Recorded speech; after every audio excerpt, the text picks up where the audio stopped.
Today, I want to go over the kettlebell swing because I see a lot of people doing the kettlebell swing wrong. And if you do it right, it is a great exercise. In fact, the kettlebell itself is a great tool to use when you're looking to lose the lard and tone up those wobbly bits, okay? Kettlebell, great tool. So mix it with body weight training and the kettlebell, boom, got onto a winner. So let me show you the swing. First, I'm going to show you full speed, and then I'm going to break it down and then tell you where people balls up their technique, okay? Sound like a plan? All right, by the way, if you're watching this, give me some likes, give me some love, share the video. You know, I don't mind if you do that. Share it with anyone you like, random people in the street, completely fine by me. All right, so let's get on. So first off, back straight. Bring yourself down, squat position, or at least back in that neutral position. And what I mean by that neutral back position is avoiding the hunchback. Okay, that's a big no-no. So imagine you've got a broom handle down from your head to your ass, and all of your back's touching it. Or thereabouts. You should be able to get your fingers just under there. That's the position you want, okay? So, let's get the swing. Let me show you what it looks like. Bit of momentum to kick it off, and then we're gonna let it fly. So I'm gonna give you a couple more reps. Notice it's all my hips where the power is coming from. Look at my knees as well. Look at the knee position. All right, so I'm going to stop it there. I'm going to show you without the weight. So it's a good idea to do this without the weight first, especially if you're new to the exercise. So here's the typical setup. All right, so feet a little bit wider and shoulder width apart. Okay, you got that? From there, stand to the side. And this is the bottom part of the movement. Okay, so what I say to the guys is tickle your balls, okay? Now heels are down. I'm going to whip your hips forward into this position here. So hands will finish up just around about shoulder height or thereabouts. Squeeze my butt cheeks, finish with the hips slightly forward, okay? Then we're gonna let it drop down to about waist height and then tuck back in that position.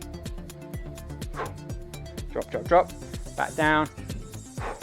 Now, what I recommend you do is either do this initially in front of a mirror or record yourself doing it so you can see your technique, because sometimes people need that visual cue, so to see themselves in a mirror or on the video to make sure they're doing it right. Some people just can't input it and they think they're doing it right and they're looking like this all over the shop. So if that's you, you know who you are, get next to a mirror or video yourself with your phone.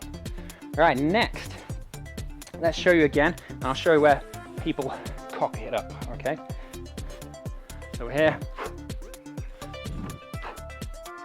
so I'm going a bit quicker now. Trying to throw a bit of pace in here. All right, so there we go. That is your kettlebell swing. Now let me show you where people balls this up.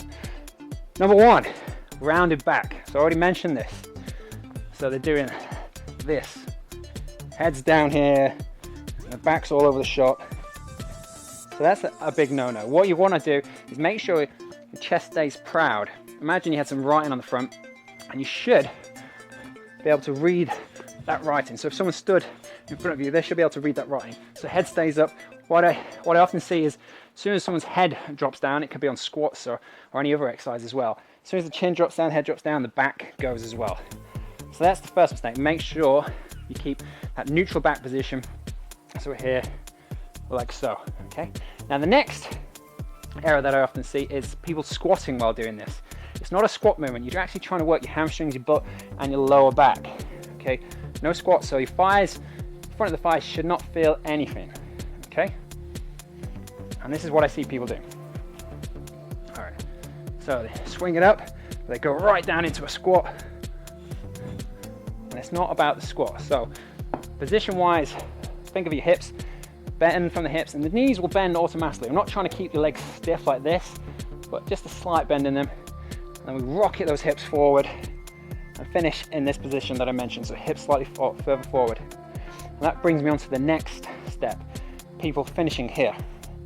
Okay, so what you'll find if you finish in this position without your hips going all the way forward is your back tires out very, very quickly. So you're like this. Got to get those hips forward. That's going to give your back a little bit of a rest, also allows you to squeeze your glutes. Now, this is one of the things I often do when coaching people how to do the swing. Make sure you squeeze the glutes, because if you've got them back here, you try squeezing your glutes. Don't even bother, it's impossible. You can't squeeze your glutes like that, okay? So get the hips forward, then you can squeeze your glutes.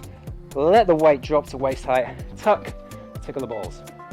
All right, next mistake that I often see is this one, okay?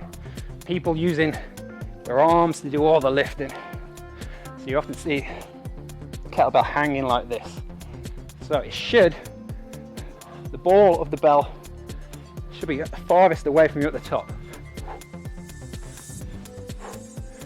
So make sure that your arms aren't doing the lifting. It should be like a pendulum motion.